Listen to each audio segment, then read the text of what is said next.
Hello and welcome back to the channel. What's going on, YouTube?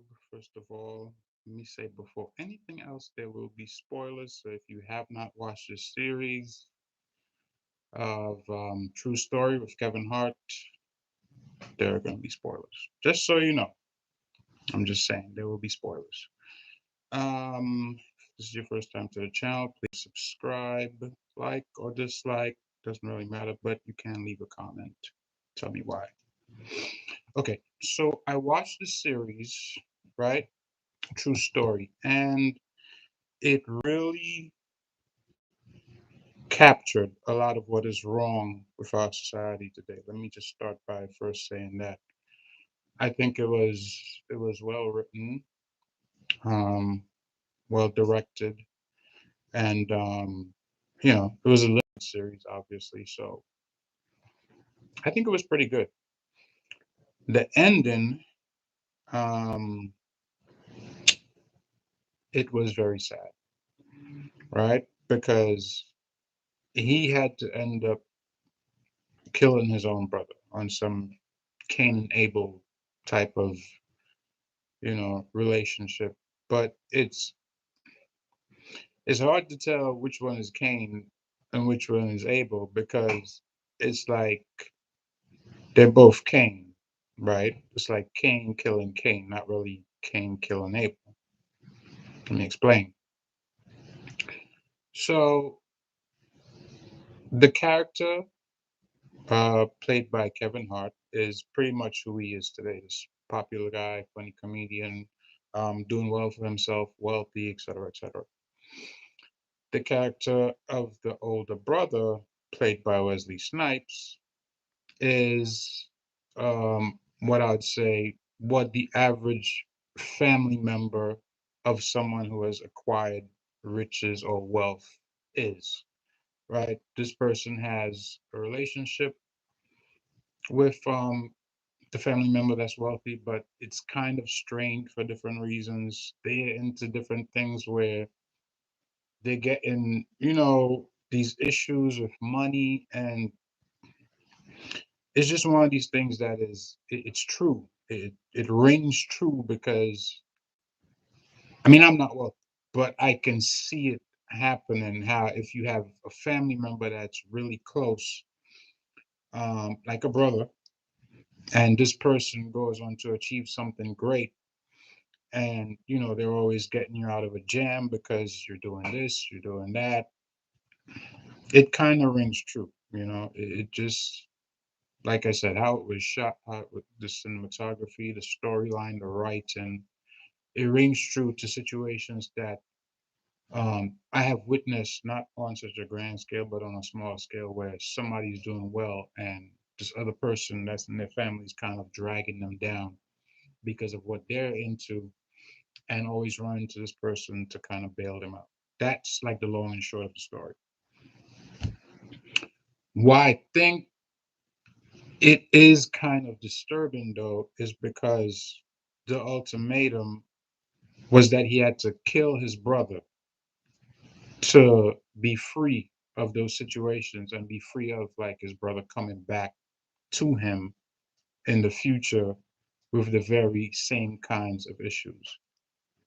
Right. So not did he only have to get rid of the people that his brother was back and forth in cahoots with, but he had to end up getting rid of his own brother. Um, and that's the part that was kind of disturbing because we see that in the streets all too often, especially in our community, right? Not necessarily brother on brother, but just, in general. There's a story just, I believe this summer, where this girl walked up to another girl on the streets in New York, shot her in the back of the head. Allegedly, they're supposed to be thick as thieves back in the day, good friends, right? Just Thanksgiving past, a few days ago, a story about an 18-year-old boy that killed his mother, right? And these stories are not, how should I say it? It's not that it's happening frequently, but it's happening too frequently. Because anytime it happens, it's like, well, what happened to that relationship that led to you murdering somebody that's part of your family. And I don't think it's something that's really spoken about. Like, there have been instances of um, mothers killing younger children.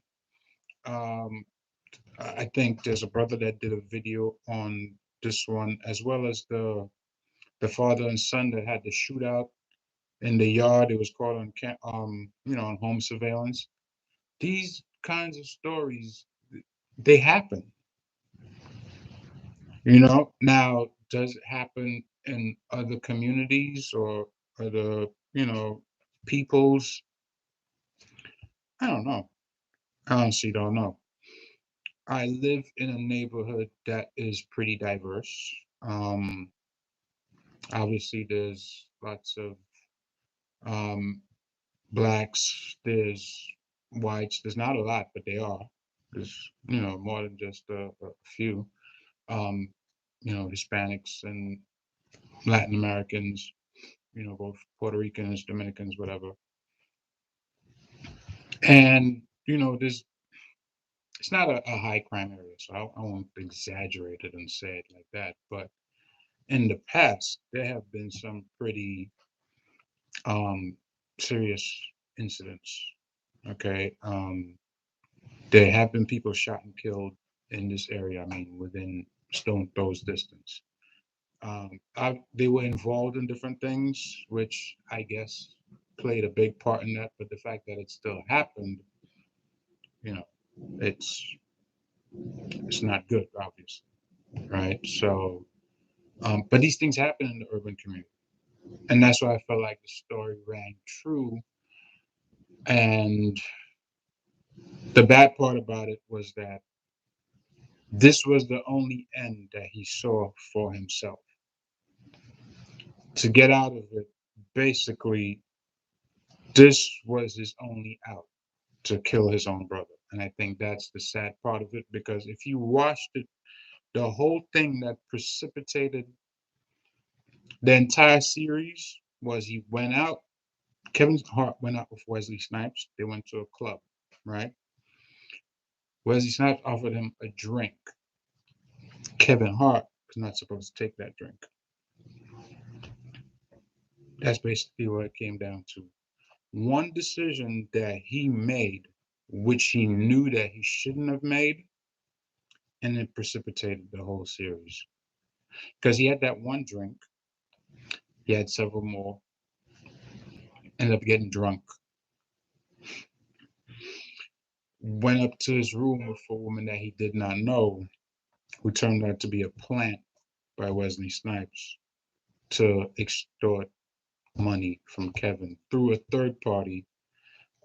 This guy who allegedly came to dispose of the girl's body. The girl wasn't really dead.